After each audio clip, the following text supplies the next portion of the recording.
Mr. Mark. Mr. Joey. Episode 96 is here. We had a blast on this one.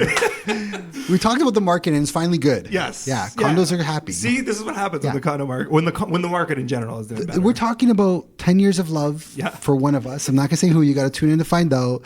We're talking about Coldplay. I'm not going to say for which one, but one of us saw them this week. And we're just talking about the market. Yeah, it's a June real estate update. Tune in. Tune in. And watch online because we got a lot of funny things that we do. Yeah. Yes. Unbeknownst to us. Enjoy. Welcome to the Toronto Livings Podcast, a conversation about all things Toronto with a focus on real estate, the culture, and of course, the food. I'm Mark Savell. And I'm Joey Virgilio. And we're realtors with Sage Real Estate working together as a Toronto Livings team with a focus on helping you buy better, sell higher, and of course, having a little bit of fun along the way.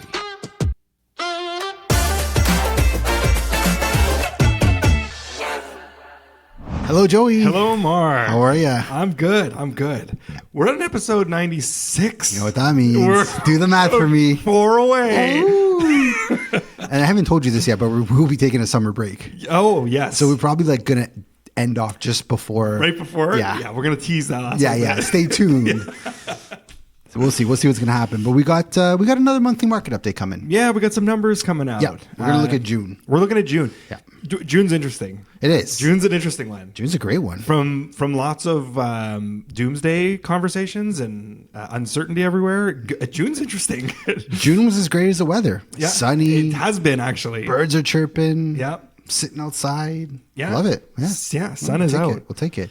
Let's keep it profesh. Yeah. How we always do. Absolutely. How's your week, Joey? Where'd you eat, Joey? Professional. Absolutely professional. My dining was professional, I will say on this one. No Uber? No Uber. I did break recently. It's okay. But you know what? For the whole month of June, I'm taking it as a win. Yeah. That's a huge win. Yeah, 100%. But more importantly, let's put Uber aside because nobody needs to talk about that. No. Yesterday was mine and Molly C's 10-year anniversary. Aw, amazing. Yeah. So I know how to make a heart thing now. See? Heart. Oh, look at that. That's like a youthful style heart, isn't it? I watch Love Island now. And that's what they do on that Love what Island. it is? Yeah. It's a whole other thing. Yeah. If you're not tuned online, I'm making a heart sign to Joey and Molly. That's my love. 10-year anniversary. Late on us. What happened? So we went out for a dinner. We have a trip planned later on. But awesome. For the night of, we just decided, let's do something simple. We'll go into the city. We'll have a nice dinner. Gloria at the Great Hall. I used to be called Astoria, or formerly known as Astoria, now Gloria. Whatever the case is, the food was next level. Right on. Correct me if I'm wrong. Great Hall is where you watch zombie wrestling. Absolutely. Okay. Yeah. Okay. I love it. I love that you guys keep everything contained under one building. Realize how often we're there as we're going. It's like from a 10-year anniversary to zombie wrestling. Do it all in one house. The Great House. Or the Great Hall. Great Hall. Yeah. Okay. Do it all under one roof. Let's just call it that. But I was so I went so unassuming. I was like, this looks like a decent spot. Let's just go get some nice cocktails. Get some food that's not like too heavy. Yeah. But oh my God, they delivered. Yeah, they really did. It's not the cheapest place in the world. It is more fine dining. It's French cuisine. Ooh. So you have like that little bit of I guess the step up. Yeah. In terms of your food. The steak tartare is what we started off with. Both of us came in really hungry, and we were like, let's just get the steak tartare to kick things off because it looked really good on Instagram. And we were like, let's do that. Egg yolk on top. It's steak tartare. They also have they had this cheese, and then they had this Dijon mustard that was all a part of it. And it was just like we just mixed it all together, put with the nice toasted bread. Yeah. Oh my God! The second I took the first bite, I was like, oh no. They sat us, mind you. They have these. You can get set at a kind of an awkward table. Okay. They sat us at kind of an awkward table at the beginning, but they won me over by the end. Right. At the very beginning, I was like, this is going to be weird, but by the end of it, I was like, we had the steak tartare, and we were like, let's get everything else. Because that just hit such a high note. Yes, 100%. Even the bread and butter. They have a bread and butter on the menu that just like knocks your socks off. Right on. Pappardelle was my meal of choice. I just have to shout it out because it was unbelievable. Was it a wild boar? What type? Was there meat with it, or just a straight pappardelle? No, it was meat. It was a meat sauce. Okay. Do I remember what kind of meat it was? Not exactly. It's okay. But it was delicious. Hey, when love is in the air, these details don't matter. You're celebrating your 10th. You're staring in Molly C's eyes. That's it. I'm not expecting you to guess what type of wild game was in your pappardelle. Also, have you ever had aligot? Have you heard of aligot? Oh, no. So for those new to the show, Joey's got this thing where he sometimes kind of sort of gets close to the word but mispronounces it. And we're having one of those moments where I think he's mispronouncing the There's word. a pretty good chance it's a French restaurant. The stakes are high. I've not had this aligot, but please tell me what it is. It's like mashed potatoes, but with cheese in it that's melted in it, and it like when you take a scoop of it, it looks like you're just taking a scoop of cheese. Okay, but it's mashed potatoes. It's like stringy, like a stretchy cheese. Yes, type thing? No, I've never had that. Except it's like mostly mashed potatoes and then mixed with the cheese. Oh my god, it was incredible. Listen, Gloria on the Great Hall. Yeah. Shout out galore. The details don't matter. Just head over to Gloria. Yeah. You're gonna love it. Try the aligot. Try the aligot. Tell us if Joey's saying it right. And let us know what's in the pappardelle, because we do not know what this mystery meat is. But most importantly, Molly had a good time? Yes, 100%. We had a great night. What about cocktails? Did you guys explore that? Not too crazy. Kept it normal. Old fashioned is my cocktail of choice when I have to choose one. I like that. I'm more of a simple guy. I'm a rum and coke guy. We're the same. Rum and coke. Everyone makes fun of me. Like, what are you, 18? Yeah, 100%. I kind of wish I was. What's your rum of choice? If you're rum and coke? Man, I used to do just straight like white rum. Okay, I've changed that. Okay. Sailor Jerry's, if I have a choice. Good call. Yeah. Is number one. Yeah. I thought Sailor Jerry's. I'm gonna stick with that. Yeah, I started with I was a Bacardi boy. I did the rough stuff in the beginning. Yep. But I've upgraded. I wouldn't say I've upgraded, but I like a brown rum. A nice brown rum. Yes. Okay. Yeah. A little bit of flavor to it. A little bit of that substance to it. Yeah. The next day you got a headache for like 12 hours from all that sugar. No question. Yeah. But you know what? It's okay. It's kind of worth it sometimes. Yeah. You gotta live. You gotta live a little. But please tell me how your week was and where you ate. Well, at some point I got to squeeze in Love Island. I need a segment for Love Island. I can maybe keep that towards the end of this portion of it, because I'm invested. When my wife watches it every night for the last 6 weeks, it's a grower. The finale's Sunday, and man, already? Yeah, it's been 6 weeks. Oh my god! I the last couple of weeks I've really kind of honed in on it, and but we'll keep it to the end. I went to this place. We often talk about Detroit style pizza. Yes, it's like low key. I think the best pizza in the city. Like, that style is my favorite style of pizza. I didn't used to think that, but I'm totally kind of agreeing with you. Because you know why? Like, I could have like 1 or 2 slices and I'm good. Yeah. Right? I don't have to I'm good. Anyways, the place I like is Renaissance Detroit style pizza. Renaissance. Janelle S., my sister extraordinaire, she found it. It's just south of Dundas on Palmerston. And it's kind of tucked to the side. They have a nice like shared seating type thing. You do have to wait a bit for pizza. It's best to pre-order it. You got 10, 20 minutes in advance, so it's ready when you get there. Good move, yeah. Yeah, but I love it. For those who've never tried Detroit style, it's a little bit thicker than your traditional pizza. It's more like a pan, but it's not a deep dish. Don't you dare call it a deep dish. Okay. It ain't a deep dish. Because that's when people are like, I've had Chicago style. Chicago style is garbage. I hate it. I don't know. I wasn't a fan. But Detroit, I really, really like. So Detroit style pizza it's like a semi-deep dish. Is that it's a semi-deep, yeah. It's like a pan. A pan, yeah. Pan style. Yeah. Like the 90s when Pizza Hut tried to be different. Yeah. It's like that type of thing. These guys do a really good job. If you're just looking for the plain Jane, definitely try the pepperoni. Mm-hmm. Start with the pepperoni. You got the cuppas. Do you know what a cuppa is? No. Yeah, I was in Port Colborne. I'll say that for another week. Last week we went to Port Colborne, and the cuppa is those little pepperonis that cup up. And they collect the oil in it. I didn't know they had a name. In Port Colborne, they call them cuppas. Okay. Yeah, but we'll stick to this pizza place for now. They did the same style of pizza, or the pepperonis on it, so it catches all the oil. So when you eat it, it's just like, so good. But they also have a duck confit.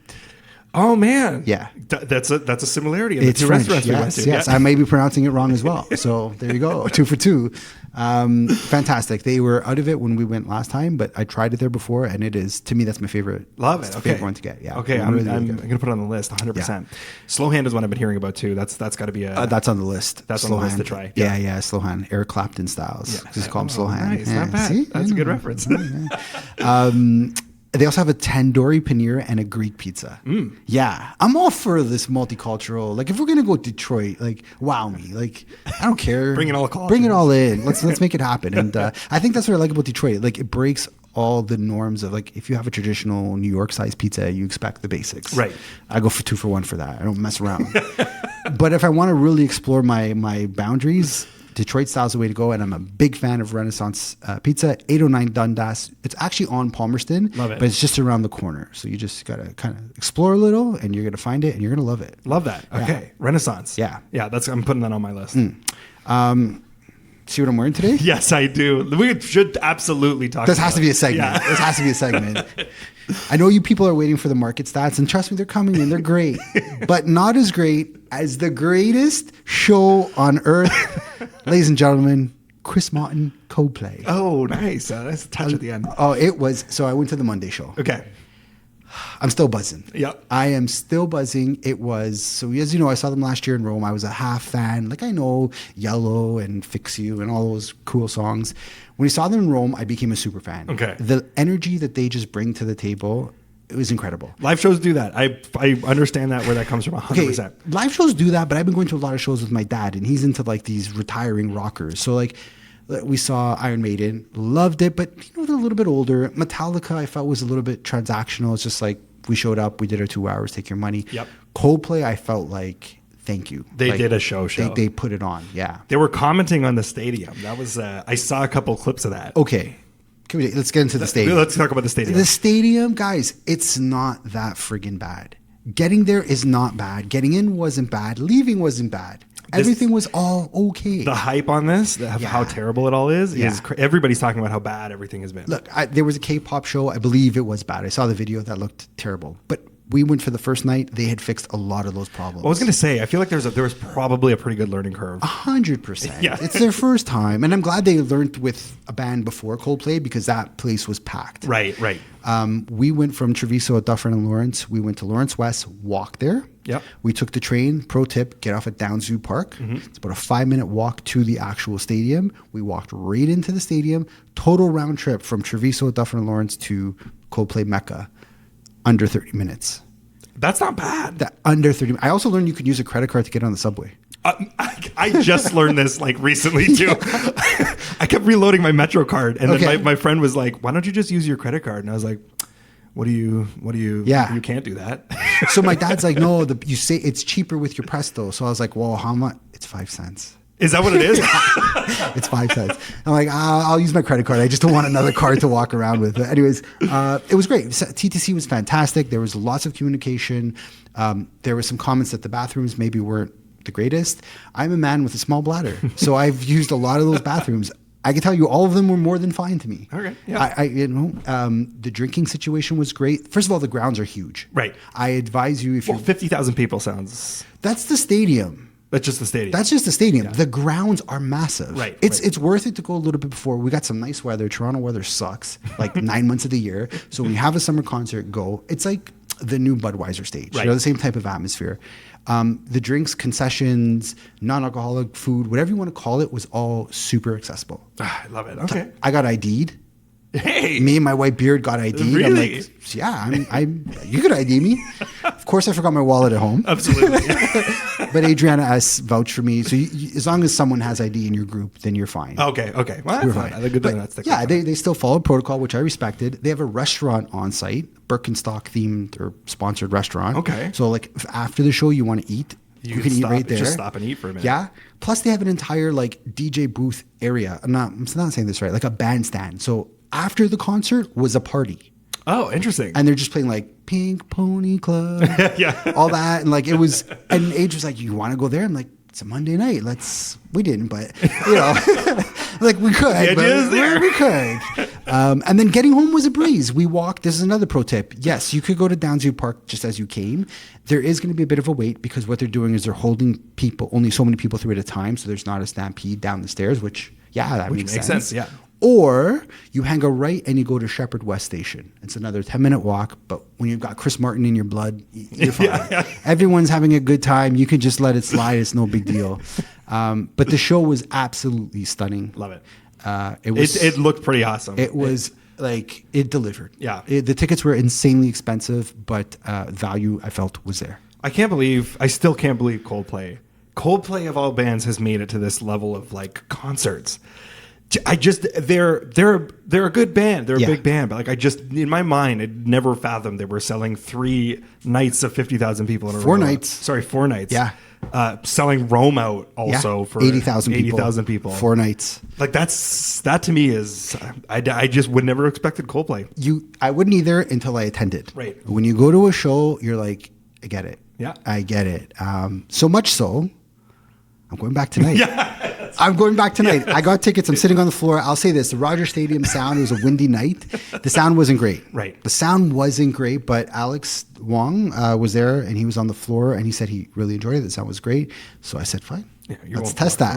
I'm going back tonight. You could be the voice of what the sound feels like. I will be next week. I'll update the audience on what the sound was like at Coldplay from the floor. Yeah, and I'm so excited for it. That's awesome. Yeah, everyone I talk to, like, yeah, people will say like there's some issues getting to the stadium, but the concert, no one's shat on. Everyone's like that. It was just, it's magical. It's good vibes. Yeah, it seems very much just like positives and like the crowd. We had like a 10-year-old kid in front of us. I sat next to a 70-plus-year-old guy. Adriana had some people from Quebec. There were some people from Africa. There were some people from Egypt. Like, you get everyone. Right. It's just it's a great experience. Politics, all that crap, nobody cares. You're there for the music. It's a good time. That's a good. I like that. Yeah, I like yeah. That. Good on you, Coldplay. Yeah, thank you, Coldplay. Yeah. Also, yesterday was 25 years since they released Parachute. The album 25 years. Yeah. So they've been around since the 2000s. Wow. They've transcended.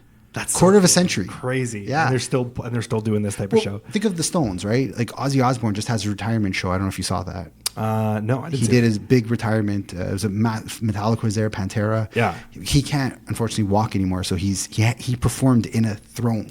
They raised the throne up and he performed. But like Coldplay is our generation's Rolling Stones, which is like that. I think that's the disconnect I'm having. But they're proving it to be. They're absolutely proving it to be. The last time they were here was 8 years ago. Right. So think about it. If they don't come back for another 8 years, like we could be 48. You will be 40 something. Yeah. That's crazy. Yeah, that's the thing about it. So that's why I'm going back tonight. That's why I'm justifying it in my head. And Love Island, I don't know. All I'm going to say about Love Island is this, because I know there's an audience that likes Love Island out there. Okay, part of our demographic is they're into this. Hey, no shade. Okay, Amaya Papaya. I need her to have her own show. This is somebody's name? Her name's Amaya, but they come up with like little nicknames. Okay. It's Amaya Papaya. The show is interesting. Like they don't go at each other. There's no like team ups where they're like, let's try to get this person eliminated. It's not like that. Right. Which is like, oh, that's different. Like okay. I kind of like it for that. Oh, like, you're getting sold into it. I'm into it. But they're having a finale watch party in Toronto this week. Oh, where? I'll look it up, but it's a thing. There's a you massive... can go like watch with a bunch of people in like a public space. Yeah. Yeah. The final watch party is going to be this Sunday. I've already getting ads on Instagram. The algorithm knows it's affected. Yeah. Finale Toronto. I'll put it in the show notes. But look, Eventbrite, BlogTO has all the parties. You can watch it. That's so funny. I'll put it in the show notes. I'm not going to get everybody. Yeah. But it's in the couple in Liberty Village, on Adelaide, all throughout the city. So all my Love Islanders. Get out of here, man. Yeah. That's so funny. The finale. And this is the crazy part of it. There's this like the narrator over it is, I don't know what type of accent he has, but somewhere from the UK. And it's like, it goes, it's the oddest voiceover ever, but it's so perfect for the show. It's hilarious. So my Love Islanders, next week we will know who's won. Okay, all right. I'm going to find out. I'll tell you. Yeah, you're going to film. I'll tell you. Yeah. It's weird. The prize is only $100K after 6 weeks of having your life exposed. Yeah. And then what Age told me is whoever wins has to decide if they keep it themselves or share it with their lover. That twist. Drama. My brain started perking. So I'm rooting for Amaya Papaya. I think Ace and Shelley are going to win it, but we'll see what happens. Yeah, it's bad. I know their names now. You got favorites. You not only know their names, you got favorites. Amaya Papaya. She does this thing where she gets every word wrong. So like the word is like gratitude. She's like, I feel so gratitude. She's hilarious. Unbeknownst to her, like she just is a very natural person. She calls herself a sensitive gangster. I've realized we're talking way too much about Love Island, so let's just pivot. Let's just cut it right there. I love it. Well, we're going to get into the month that was. Yes. Maybe I'll do one more fun thing before we get into the month that was. Let's hear it. Do you know what a Birkin bag is? Is that a Birkenstock bag? No. Birkin bag? No. Birkenstock is the shoe. Yep. Birkin is the equivalent of like a Rolex for a woman. Okay. But it's a purse by Hermes, and you have to get your name on a wait list. I've heard that name. Yeah. So Jane Birkin, don't worry, I'll educate you. I have Birkenstock. I think I've just insulted Hermes like you wouldn't believe. The audience just, if Love Island didn't lose them, this part did. No. Jane Birkin was an actress, and Hermes was inspired. It's a long story. It's a plane trip, and she had kids, and they're like, oh, we make you a bag. Anyways, Jane Birkin's Birkin bag, the original OG #1 bag, just sold at auction. Oh. Now, what do you think was more expensive? The highest sale in June, house and condos, or this Birkin bag? Oh my God! You gotta get out. You have to be kidding me. It's got to be higher. Or else what do you think's higher? Would have not the Birkin bag, because you wouldn't have said that statement otherwise. Fair. Nah, Love Island's really dulled me down. Can't get anything by you, Joey. That big main energy. You're correct. What was it? Okay, guess how much a Birkin bag sold for? This Jane Birkin bag sold for. Okay, I'm gonna guess you could do. It's USD, so tell me your USD price. And it was hold on. The house number was the highest sale in 2024. No, in June. In June in general. Oh my God, is it above what? Like 15 million or something like that? Right on the money. Well, 10 million USD.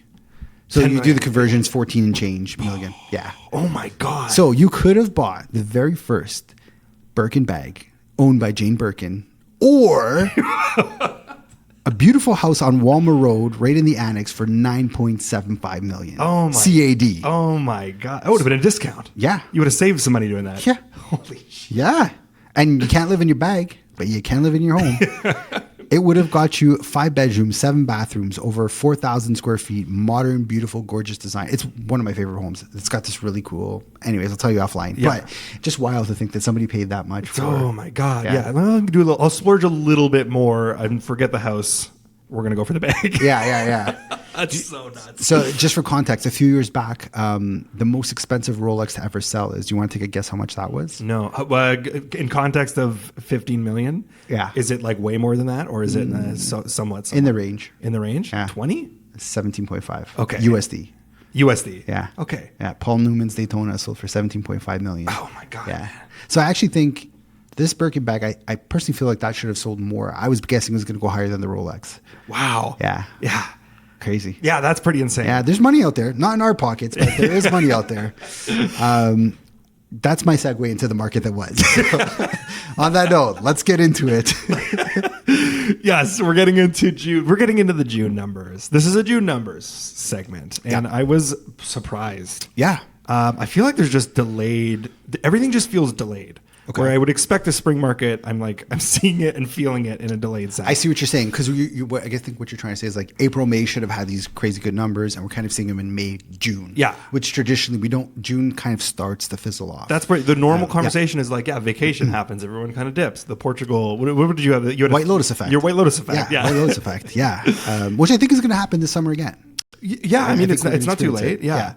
But we didn't experience it in June. It was a really good month. Yeah, June is, and even I can say for even myself, like I am busy wise. Yeah. Things seem to be picking up. Buyers are kind of walking out right now and getting out there to see places. Yeah, we hardly saw each other this week. It was like, I'm going out for showings. I got to do a listing appointment. I'll see you when I see you. Okay. Yeah, which is a good sign. It's welcome back. Yeah. June also marks the end of Q2. Mm-hmm. So we're going to kind of look at both numbers. We're going to look at the month that was, and also any trends that we found from Q2 and kind of how that relates to things maybe potentially coming ahead versus the year that was or years prior. Yeah. So, okay. Let's start big picture. Yeah, let's do it. Transactions, kick us off. Okay, transactions. So the media calls it sales. We call it transactions because it's just a better word. Yep. Yeah. So there was a lot more sense. It really does, because for some reason we confuse sale with price. Yeah. I don't know why we do that. I know why we do that, but I won't get into it. But transaction is the word we use. And we basically had 6,243 transactions in June. Yep. Which was one less sale than we recorded in May. Yes. That's pretty insightful. So we had two almost of the exact same amounts of sales for the month. I don't think I've seen it that close. That's like pretty accurate in terms of like just one that's holding as flat as it possibly can. Yeah. But that could have been you. You could have done that one sale. That's right. Like one sale. That's so crazy to think about. Right? Yeah, and actually, I will say that those last 2 months were also the most active all year. Period. Yeah. So the summer months seem to be where activity is around, anyways. Yeah, yeah. The Q2 is usually the best quarter of the year. Just for context, we had an average of 6,000 sales a month between April, May, and June, which sounds great, but it is a bit of a drop compared to Q2 last year, where we had about 6,700 sales. So, I mean, good for the year that is. But again, last year we also had higher rates, and yet here we are where we think affordability is the reason, and we're still where we are. So, interesting little thing that happened. New listings. Yeah. New inventory came down by about 10%. Yeah, we'll take it. Compared to last month. Yeah. But active listings, they rose to over 31,000. Yeah. 3 months in a row of increasing inventory, and that's a pretty big jump. The 17,000 that we had in January, and 42% or 92,000 jump from last year. Yes. This is really interesting. Also, like when you think about the amount of inventory that's on there, if you look back in the last 8 years, I took back, that's where I stopped my looking back, but usually we see between 18,000 on the worst months. Yeah. It's like 18,000, 19,000. We're at 31. That's a lot. Yeah. There's a lot of inventory, which sucks if you're a seller, but guess who it's great for? Buyers.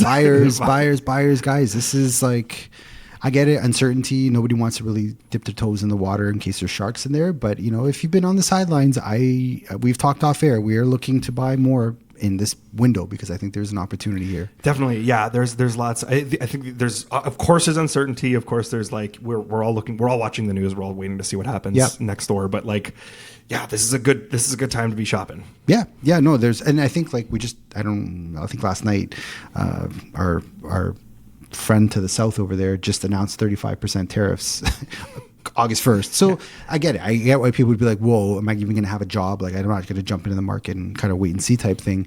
But, you know, this is not a speculative thing. If you've been on the sidelines, if you've been renting for a while, you are paying a monthly expense anyways. Right. You might want to sit down and start to see if there is some opportunity for you to become an owner. Do some math because it might start making sense kind of soon. Yeah. It's rates did come down. Yeah. And the prices also have, especially in condos. Yeah. Yeah. So actually, that's a perfect segue. Average price. Yeah. So the average price did come down month over month by 1.7%. Not a huge drop, but we're sitting at $1,101,691. Yep. And that's GTA. That takes into account that's every house type, all over the place, all segments, all areas in the GTA. For the quarter, we're sitting at about $1,100,000. It's 50,000 less than last year, but we're still up from where we started the year at about $1,040,000. Yeah, so decent. Yeah, still doing decent in that sense, in a grand scheme of things. Yeah, downward pressure. We've kind of been talking about that. Inflation's been choppy. It's not such a clear path down. Like we know for the last 3 years, it was a clear path up, and now the way down. Chris Mulder has a great analogy that rate hikes take the elevator, and rate declines take the stairs. Right. So it's like longer to come down than it is to go up, and we're seeing that live. Totally. Yeah. Talk to us about days on market. Oh, yeah. So days on market, I've spoken of this many times before. It's my favorite indicator. I think it's the most well-rounded indicator to give you a sense and a vibe of where the market's at. And so basically, the less days on the market, it's a clear indicator that things are hotter and busier. And more days on the market, it's slower, it's longer. So we just said all this new extra inventory. Days on market should reflect that, and it did exactly that. We're now at 42 days on market. We're up 29 days from last quarter. Our average for the quarter is 38, but we're up from 29 days in Q1. Yeah. That's pretty significant and a pretty telltale sign. Months of inventory is the last of the big picture that I'll touch on, which is I'll just quickly touch on it. But it basically stayed about flat, and it's about 5 months of inventory right now. Yeah. And I think those two things combined tell me one thing, that people that are selling are not giving away their properties. They're not just dumping and trying to run, and it's not this panic that sometimes gets talked about in dinner conversations. People are listing, they've got their numbers in mind, and if they get it, great, and if they don't, they're holding because we have all this extra inventory. And I think the conversations we're having with a lot of people is it's not the market to be testing, to be seeing if you could hit a record, but if you do truly need to sell, and if you're looking to maybe move up or whatever your lifestyle situation is, just price it appropriately. Totally agree with that. Yeah. If you think about it, there's going to be a bottom. If you're a buyer out there and you're shopping, especially for the first timers, like Sure, they might have been sitting for a long time and they might be, really needing to sell. But at the end of the day, they're going to have a number where renting it out just makes more sense for them. Most likely. Yeah. Not always the case, but most of the time that is the case. And they'll just kind of hold out until they get the number, or they'll just take it down, rent it, and wait. Wait a bit. Yeah. We hear that more and more often where, they put it up for a couple months. If they don't get it, throw it up for rent. Or they'll do two at the same time. Whatever happens first, they'll take type thing. Yeah, totally. Yeah, cool. Let's get a little bit more micro. Let's look at the transactions or the sales for Toronto. Yep. So when it came to Toronto, all segments saw similar results to May. Detached, we had 794 sales or transactions take occur. That's 13 more than May. Yeah. Also, this is the biggest jump since the top of the year. It went from the top of the year was 351 when it comes to transactions. It's January. It's it's weird, but it was like 300, 400 ish for the first couple months, and then it's now all the way up at 794. Yeah, I think it's pretty. They're holding their ground right now. 100%. Yeah, and this is the detached market that we're looking at. So it more than doubled. You can roughly say in that time. Take into account the seasonality, but there's definitely a trend that we are starting to see more sales than we did in the beginning of the year. Yep. Which is great. Semis, they had 280 transactions. That's 3 more than me. So they're consistent throughout the year. In general. Yeah. Towns, 240 transactions, 39 less than May. But Towns is that weird cousin. They're weird. They're like the weird cousin. So weird. They're always doing something, and this kind of relates to what we'll see in prices. We often talk about Towns, how they teeter-totter. Either they're like well into the millions or like in the nines. They back off, and that's like month over month. Yeah, they keep kind of teeter-tottering. So I don't think there's a clear path we can really assess with Towns. No, it doesn't seem to be. Yeah, it doesn't hold. It's a weird cousin. It just kind of follows its own rules. Yeah. But condos. Yeah, condos is where it's interesting. Condos, they've been poo-pooed on for the last couple years. Definitely. With good reason. It's been a really rough go for them. There's light. We're getting some. It's been the increase in transactions. There was an increase. Let's start there. That's the first win in condo world, and there's a lot more to come. So stay tuned in this episode. They've increased. So 990 transactions. Yep. That's 17 more than May. Yep. And the best month for condos for the year on both the sale and price front. Correct. So they're moving in a good direction. Yeah, we're going to talk about price for condos in a little bit, but both the amount of transactions and the average price increased, and that's something we haven't seen in quite a while. This is also 3 months of increased sales in a row. So what do I say after 3 months? That's a trend. That's the trend. We're looking for at least 3 months of something happening up or down before we call it a trend, and they're trending upward, which is amazing. Yeah, I think that's. Do want to say unexpected? A little bit. With the way that people are talking about condos right now, I wouldn't have called this right away. So quickly, I agree. I was very surprised that already in June, this kind of it's a micro jump, but it's still a jump. Yep. I would have predicted more fall. We would start to see a little bit of relief there. So we'll see if this carries through the summer months, but great for June. Yeah, totally.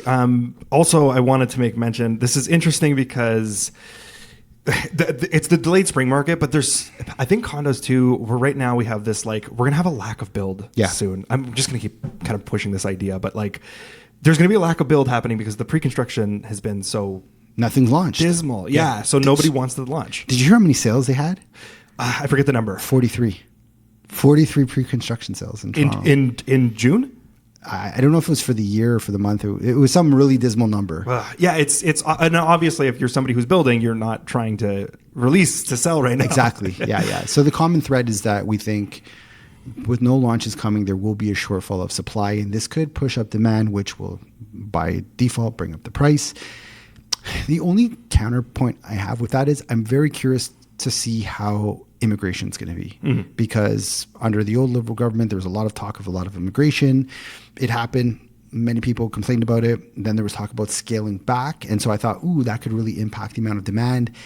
It's kind of quietly still happening that I think there's a lot of immigration, and I think this current Liberal government wants to continue it. But that's going to be one of the big levers that's going to determine if this lack of inventory is actually going to create a over demand or not at all. Yeah, there's that. And I'm going to bring up one more point, which is the type of inventory that got built and potentially is probably still getting built, which are these little micro condos or one bedrooms that are, in they're a good situation for somebody who's just come to Canada, right? Who are just like, hey, we need to get our feet in the door, and then we'll figure out what we're doing afterwards. That's a big flood on that beginning portion of those condos. Yeah, another element to point out, we've been kind of diving deep into the world of purpose-built rentals. We've toured a couple of them. We've kind of focused on a few of them, but I think that's going to really shift the dynamic of condos in the city, because these purpose-built rentals are going to attract a lot of these newcomers because the barrier to entry to get into them is a lot less intensive. Than if you're dealing with a mom and pop person. Yeah.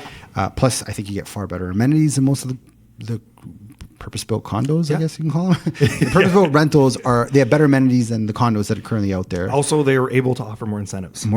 They have a full management team that's just there to make your life great, to like make your unit sparkle and shine. There's a lot of good to say about them. There is. We'll do an episode on that, kind of diving deeper into that. But I think that's going to play a factor, and I hope it does change the way these developers are designing these condos, because like, cat's out of the bag. They've been designing them to appease the investors. Right. Super small, really affordable. That's what's made all those sales happen. And I think the shift will come where now they have to build more for families. Right. Where it's like, I can't afford a $2 million detached house, but I could afford a $1.3 million 3-bedroom condo. Totally. That's, I think we're going to see a little, I hope that's what we see more of. That's what, hopefully that's what the money is going to follow where it needs to. Where it needs to, yeah. So it's good. The next, I think, 5 years are definitely going to be it's not going to be the same as the last 15 in terms of cranes in the sky and everyone building condos. I think the purpose behind the condos is going to change. And I think that these purpose-built rentals, as well as these multiplexes that are friggin' popping up everywhere. Yeah, everywhere. That's a whole other can of worms we'll get into at some point. But it's going to change the fabric. Yeah. What word did you use? Outlook. Outlook, yeah. That's good too. Yeah. Yeah, like the makeup of our city and our rental housing stock is going to change with those two factors. Yeah. It's funny. It's incentivizing, and there's also a lot of tax breaks when it comes to builders building these purpose-built rentals. So I think that's all. The financing gets a lot more. If you're building 5 or more, it's a lot more appealing. Right. 50-year amortizations, 95% loan to value. It's interesting how this, when you really think about it, how it kind of all plays out the way it does. Yeah, for sure. Well, I want to say something about it. So we're at an average of 963 sales for this quarter, and that's good, because in recent memory we haven't been anywhere near that. But we're down from last year's second quarter of 1,200. Right. And so the first quarter of 2021 we had 2,000 as our average number. Right. So this year we're at 9 and change with 2,000. We had more than double. Yeah. So it's. The stories are true. The condo world is quite difficult at the moment. It is. And you'll see more of that when I talk about months of inventory too. It's going to paint a pretty clear picture of where we're at. Yeah, let's get into prices. Let's do it. So let's keep the condo train running. Yeah. We left on a high there. We're going to keep it up. The average condo price rose to $731,000. This is the highest it's been all year. Yeah, I actually was really surprised at this number. That was a shocker. I wasn't expecting to be talking about that in this episode. It was just so soon, like we had said that already in June. We're up from about 710,000 that we saw in May, and we're significantly up from the 690 we saw in January. I wouldn't have expected this. Yeah. I totally wouldn't have expected this. The medium prices are going up. Average prices are going up. It's from the beginning of the year. It's actually, if you're doing comparables and you're pricing your condo, you're still, I think it's really important to see who's around you in competition. But like, these are some things that you're looking at when you're trying to adjust for price. And it's weird because it feels backwards, because you think that the condo market's down, but you're also like, the top of the year it was worse. So theoretically, the last one that sold, I should be on the way up. Yeah. And I don't think, again, we're not in a territory where there's like really clear market data to help people guide those steps through. You still need to be cautious in your pricing, especially for condos. Like, you're not out of the mud yet. Yes. But there's some glimmers of hope there. Yeah. Absolutely. Yeah. And it's going to be curious to see now, because we just finished our hottest quarter traditionally of the year. What's the next 3 months going to look like? We've got the summer months coming. It could erase a lot of this good progress that we were talking about for June. I feel like July and August will reset a lot of that for many factors, mainly travel, White Lotus effect, people going on vacation, et cetera, et cetera. Yeah. Sorry. I was reading my note and I realized I already said it. Good. I love it. Efficient. Let's get into detached homes. Yep. Because they saw a different trajectory than the first half of 2025. So they actually peaked in February at about 1.7 million. This is average prices, of course. But it's softened a bit in June to 1.64 million. All that being said, we're higher than we saw in January, which is about $1,580,000. Yeah, interesting. Yeah, and remember, I think a big thing to remember too is that these are average prices. Yep. So you always have to keep into account that like sometimes you can have something that's really expensive that sold that month. That's right. That sways the averages, or vice versa. Yeah, our Birkin comparison at $9.75 million would be grouped together in the same category as a $800,000 bungalow, right? So the variance between the two that's why it's averages. It's not the be all end all. Totally. I was with a client of mine. We were shopping away in the beaches, and it's funny. It was the conversations I was having with listing agents were like, it was confident with like a little bit of shakiness. Everything was still coming through. People seem to still kind of have some success in good time. But it's not, it's so funny, the contrast from that to condo land. They're two very different feelings worlds. And conversations. Yeah. And that's just it. I was with Dan Baum the other day. We were having a sandwich on a bench and this guy came and sat next to us. It's so odd. He's like, so how is the condo market, or how is the real estate market, is what he said. And my response to him is, well, what do you own? Because if you have a condo, I'm telling you a different story than if you own a detached house in the annex. Yeah. And he's like, I have a commercial building. I'm like, I can't help you. I know nothing about commercial. But, it just goes to say that context is important. Real estate is so hyper local. Yeah. The street you're on can make $100,000 difference without a shadow of a doubt. And same for condos. Yeah, totally. The values can be so different. So it's important that when you talk about the market, you understand what you hold or what you're looking to buy, and you ask the right questions. It's like AI. Ask the right questions, you get the right answers. I love it. You want to tackle semis? Semis? Yeah, let's do it. So semis had a relatively stable run through the first half of 2025. They haven't reached new peaks since March, which was the high of 1.33. June's average price was 1.27. So it's kind of just like, it's holding its own. Yeah. It's better than it was in January. And I think that's really the only goal we should be trying to focus on, is which direction are we moving? And it seems like for the year, we are moving in an upward position for all segments. I'll tackle those rascals, those townhomes. Oh, you crazy cousins, you. Mixed performance in 2025. And we've been talking about this, how they fluctuate month to month. We don't know the exact, we're going to get down to it. We're going to investigate it. But, there could be something happening where you have really high end townhomes pushing up the average. And if they don't sell in a couple months and you've got kind of the common lower priced townhomes, it brings the value down. Whatever the story is, we're back to under $1 million as an average price for a townhouse. Yep. And we're currently at $957,000, but that number could fluctuate. We've seen it as high as $1,030,000 at 1 month. Yeah, I think February. You know what? I'm going to make this statement. I think townhomes are just see the effect of average prices. The most overall segments. I agree. I think there's probably I'm just assuming that this is going to be there are I guess the sway of the category of townhomes that exist. Are either going to be really intense or really not intense. The opposite of less intense. Less intense. There you go. So like we've been saying, for buyers, there's some opportunities out there. We don't think the condos, like, there's no FOMO. You don't need to buy tomorrow. Your condo prices is not going to shoot up to 950. Don't worry. But if this continues for the next 3 months, that's 6 months of an upward trajectory. Yes, then that's a fair time to call that maybe things are improving. And you should get in sooner rather than later. But if you're on the fence, I think have the conversations, get pre-approved, go through the process, and start it. Totally. This is good opportunities right now. Conversations I have, I'm luckily working with a lot of condo buyers, specifically. So the conversations are good. They're nice, and sometimes the strategy is wait and see what happens with this listing. That's right. There's a lot of those better conversations than like we need to move right now. 100%. Yeah, I'm working in Stouffville with a client, and it's the same thing. It's like, they listed for a bidding war. Let's just see what happens. Right. And if they don't get it, just wait. Give it a couple of weeks. We'll see where they kind of end up in the end. Yeah, exactly. Buyers, you got the cards in your favor. That's the point we're trying to make here. You don't have to rush it. Totally. Just for kind of illustration purposes, I looked at the average price of both quarters for all 4 segments. And what I can tell you is all 4 segments have done better in the second quarter than they did in the first. The average price of a detached house for Q2 is $1,687,000. For a semi, it's $1,281,000. For a townhouse, $995,000, and for a condo, $717,000. Townhouse is actually still. It's up. It eked up. It's up a little bit. I mean, condos is an even tighter margin. They're up $7,000 from Q1, but they're up, and that's the point we're trying to make here. Yeah. That there's this little bit of a slow recovery that we're starting to see. I like it. Yeah. Months of inventory.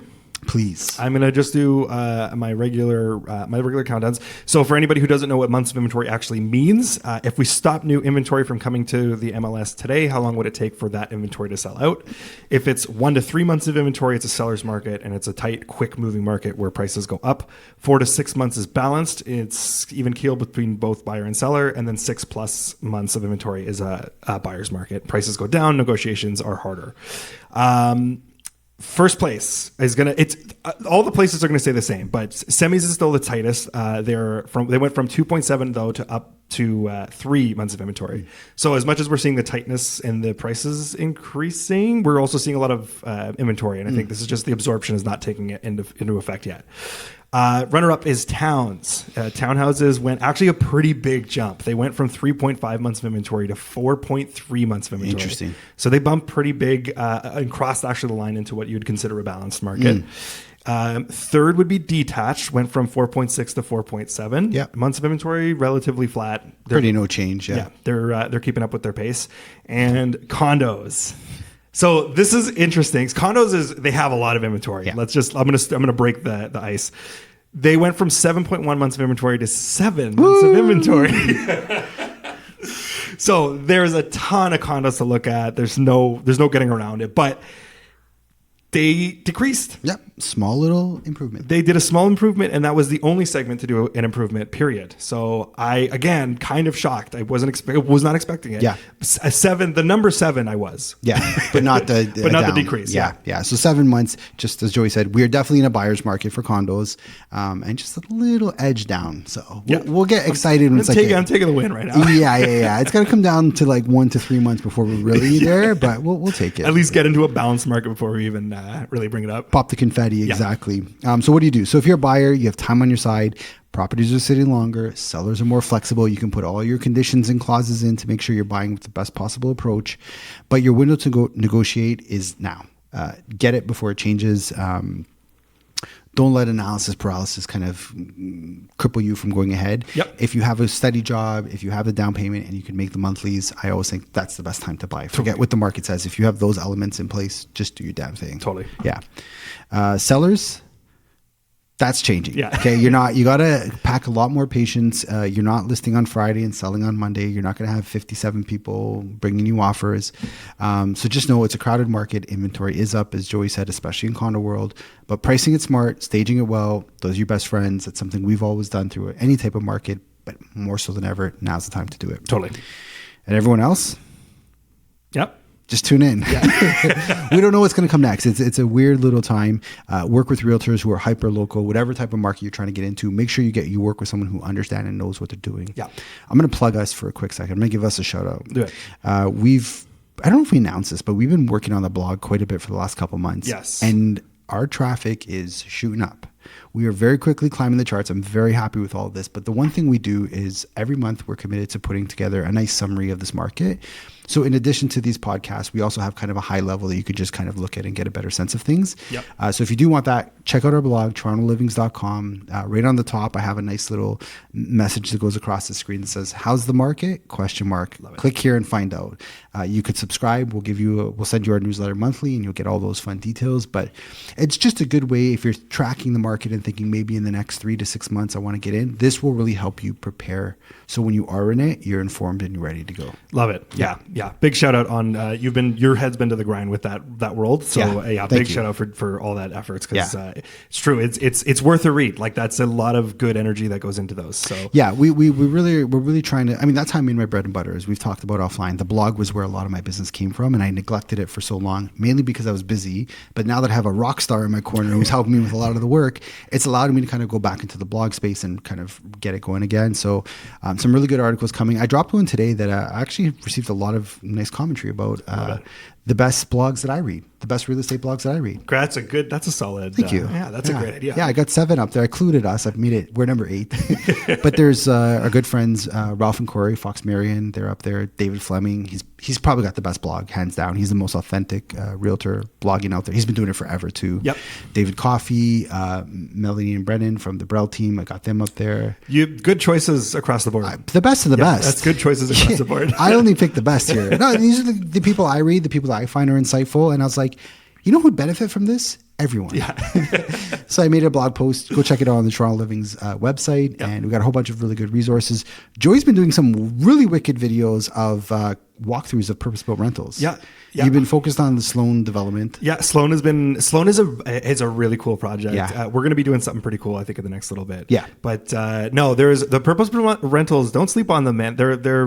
There's some stuff that's happening over there. Yeah. Good incentives across the board. The prices are not as crazy as you think they're going to be, and it's you can walk downstairs, have somebody knock on management's door. You don't have to worry about trying to find a landlord who lives overseas or anything like that. There's so many benefits to it. Also, you don't have to worry about a landlord moving their sister in, and therefore you have to find a new place to live. Yeah, the pets are very pet friendly as well. Yeah. There's a lot of good benefits. A lot of incentives. Yeah, this one. I mean, we'll do a deeper dive, but this one's going to have its own like bar and coffee restaurant. Yes. There's going to be like they got a PS5 lounge that they're going to be putting in there. Yeah. See where our priorities are. I was about to say a Montessori school for kids. Joey's like, we can play FIFA and like, what's your game? Call of Duty? Call of Duty. Same. Yeah, I used to play that quite a bit. That and Grand Theft Auto. Oh, yeah. Also, yeah. No, but since I've been married, it's not. Actually, since I've been dating Adriana, I've never had a game console. Okay. Yeah. You know what? I didn't for the longest time, and then the pandemic hit, and then things kind of changed again. Yeah, we have a PlayStation 4. What are they at now? 5? 5. They're at 5? They're at 5. Oh, I had a 1. I still have a 1 somewhere because that's how I watch DVDs. I have a chest with every old console I used to have. Yeah, right from the beginning. Do you have Super Nintendo? And no, I was a Sega Genesis. Oh, really? Sega Genesis guy. You don't strike me as the type. Yeah, Sonic the Hedgehog, 100%. Really? So on my street, we used to beef. My side of the street was Nintendo versus Sega. Yeah. But low key, I love playing Sega. Yeah. And low key, anytime I was at a Nintendo place. Yeah. Because you guys had Sonic, you guys had Road Rash, you guys had the better WWF games. Road Rash. Oh my God, yeah. Great. Pick up the chain. Yeah. Whipping people. But we had Tetris and Super Mario. The Donkey Kong. Yeah. That's the one. Every time I was at my cousin's, it was Donkey Kong was like the first thing in the system. Yeah. Is Sega still around or is it? No. They're not. I don't think so. Yeah. Okay. Yeah. We'll have to look. I'll get back to you. We'll get back to that. Cool. Well, this was a good one. I think we kind of summed up everything quite well. Yeah. I'm going to Coldplay in like 2 hours. So I'm honestly, my head's, it's got a sky full of stars. You're already there. Oh, I can't wait. A big crew of us are going tonight. So I'll report back. Yeah. You won't hear from me for like 3 days because I'm just going to be buzzing on how good the show is. But that's it. That's episode 96, the June market update. That's it. Shout out Joey and Molly on their 10-year anniversary. Yeah, thank you. You're welcome. Thank you. Yeah. Do you want to shout me out? Yeah. Shout you. Yeah. Shout out you. NH. Why not? Oh, thank you. You guys have an anniversary coming up? No. Oh. I mean, like September. Yeah. But oh, yeah. I guess you have a wedding anniversary. Yeah, wedding anniversary. Yeah. We're not married yet. So no, yeah. You celebrate when you. Oh, can I ask you a personal question? Yeah. How did you ask Molly to be your girlfriend? Yeah, or it was just implied. Pretty much, we had like the conversation day. Okay, the day. Well, that's what we celebrate on. Okay, the day we had the conversation. I thought like you spent the day being like, listen, I'm going to date you. I want you to date me. 24-hour cycle. You guys went over the terms. She's like, I'm going to bring a cat, and you're like, fine. Lawyers involved. It was pretty intense. So you asked her then. Yeah. Okay. Yeah. It was like a mutual conversation that we were just like both talking about how we were like, I like you. We're into it. I'm crushing you. Because that's what Love Island's like. They're like, I want to be exclusive with you. Is that what? Oh, yeah. That's what they have. Is that where you were getting at? No, it just tied in nicely. He was going to go to a Love Island. No. This is the Love Island. Now they know how to make the heart sign. No, they do it more gangster, but there's the weird one. This is like the new version. Where that weird one. Yeah, I don't know how to do it. I can't do it correctly either. I look like I'm crip walking. You're trying to put a mask on. Yeah. The owl. Tune in to episode 97. That's it for this episode. Enjoy. Thanks for listening to the Toronto Living's Real Estate Podcast. You could find more information on how we work over at torontolivings.com. Be sure to sign up for our newsletter to get price reports from over 150 different neighborhoods in the city each and every month. If you got any value, please like, subscribe, and share with your friends. And if you made it this far, thanks for listening.